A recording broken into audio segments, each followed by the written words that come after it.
Patuloy ang operasyon ng mga ahensya ng pamahalaan para sa paghatid ng tulong sa mga rehiyong malubhang naapektuhan ng bagyong Nando at Opong.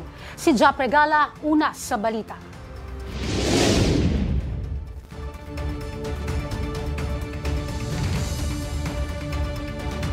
Matagumpay na na-recover ng Philippine Coast Guard ang 19 na taong gulang na residente ng Barangay Viga, Maripipi, Biliran matapos mawala ang bata sa kasagsagan ng bagyong Opong.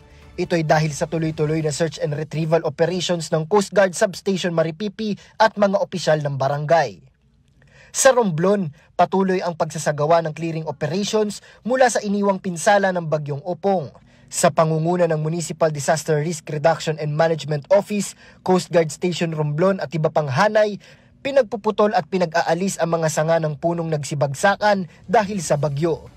Kasabay niyan, patuloy ang pagsasagawa ng relief operation sa Bawan, Batangas sa pangunguna ng MDRRMO, Coast Guard Substation Bawan at Bawan Municipal Hall. 1,000 relief packs ang naipamahagi ng hanay sa 1,000 individual mula sa iba't ibang bahagi ng munisipalidad na naapektuhan ng mga nagdaang bagyo.